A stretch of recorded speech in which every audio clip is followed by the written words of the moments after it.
The diner was almost empty that afternoon. The hum of the ceiling fan, the soft sizzle from the kitchen, and the clink of plates were the only sounds breaking the quiet. Then the bell above the door chimed. A black family of four walked in, mother, father, and two children, dressed neatly, smiling. They'd been driving for hours, just looking for somewhere warm to sit and eat together. But the moment they entered, the waitress behind the counter froze. She didn't smile. She didn't greet them. She just looked them up and down like they didn't belong. "Oh, we're closed," she said flatly. The father glanced at the clock behind her. 3:42 p.m. The sign outside still said open. "Closes at 4:30. We just need a quick meal," he said politely. "Won't take long." The waitress sighed. "I said we're closed." But what she didn't know was that the man she just turned away wasn't just any customer. He owned the place she worked for. If you believe in truth, dignity, and justice, subscribe to Black Justice TV. Every story here reminds the world that respect costs nothing, but means everything. The family exchanged uneasy looks. The little boy, maybe 10, tugged on his mother's sleeve. "Mom, did we do something wrong?" His mother smiled softly, but her eyes betrayed the sting. "No, baby, we didn't." The father nodded once, calm but disappointed. "All right, thank you for your time." He turned to leave, but something in his voice, that quiet control, made the waitress smirk. She muttered under her breath, "Some people just don't get the hint." The words landed like a whisper that everyone could hear. At that moment, another voice cut through the silence. "Excuse me, is there a reason they're not being served?" The waitress turned, startled. It was the restaurant's owner, Mr. Hayes, standing by the doorway in a tan suit, his face unreadable. "Mr. Hayes, I didn't see you come in." He folded his arms. "Clearly. So what's the issue here?" She hesitated. "Oh, they came in right before closing. I was just trying to..." He glanced at the clock. 45 minutes before closing isn't right before. His tone stayed calm, but each word made the room smaller. I just didn't want to start a new order so late," she stammered. Mr. Hayes turned to the family. "Please, have a seat anywhere you like." The father smiled faintly. "Thank you, but we don't want any trouble." "No trouble at all," he said warmly. "You're my guests." The waitress blinked, confused. Your guests?" Mr. Hayes looked at her. "You must be new. This is my brother, his wife, and my nephew and niece." Silence.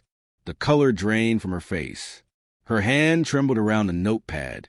She hadn't even opened. I didn't know," she whispered. He nodded slowly. "You weren't supposed to need to know. Respect isn't conditional." She lowered her gaze. "I didn't mean any harm." "You didn't need to mean harm to cause it." The family sat down. The children whispered quietly, unsure whether to smile or shrink. The waitress took their order, voice shaking now, and hurried to the kitchen. As she worked, she overheard Mr. Hayes talking softly to his brother. "I try to build a place where everyone feels welcome," he said. His brother sighed. "You've done your part. Some lessons people still have to learn." Back at the counter, she wiped invisible crumbs, glancing at them every few seconds. The mother's laughter, gentle and forgiving, filled the room with a warmth she hadn't expected to feel. Something inside her cracked. Guilt, shame, maybe both.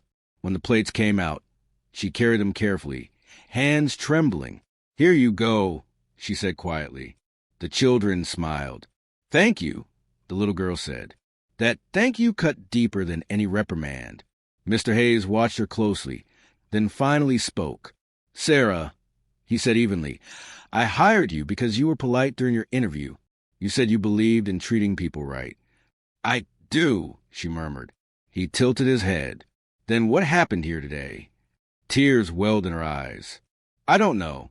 I just made a bad assumption." He nodded. "You did, but it's what you do after a mistake that defines you." He walked away, leaving her standing there, not fired but facing herself. The next day, she arrived early, before the morning rush. She brewed the coffee, set every table, double-checked each salt shaker. When the doors opened, she smiled at every face, black, white, young, old. Genuine this time. At noon, the same family came back. Not by coincidence, by invitation. She greeted them before anyone else could. "Welcome back," she said. "I saved your favorite table." The father nodded slowly. "Thank you." His voice was calm, but it carried grace. As they sat, she poured their drinks with steady hands. The boy looked up at her. "Do you remember me?" he asked. She smiled faintly. "Yes, I do, and I'm really glad you came back." Later, when the shift ended, Mr. Hayes found her wiping down the same counter as before. "Good service today," he said. "Thank you, sir." He paused. "You know, forgiveness is a gift, but understanding why you needed it, that's growth." She nodded. "I understand now. I really do." He smiled. "Then we both did something right today."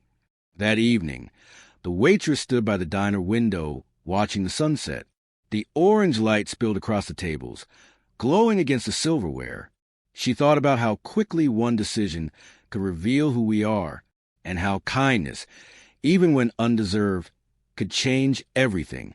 Somewhere deep down, she knew she'd never make that mistake again, because prejudice doesn't always scream. Sometimes it whispers through habits we never question, until someone shows us a mirror. And in that mirror, the truth is simple. Respect is not earned by status.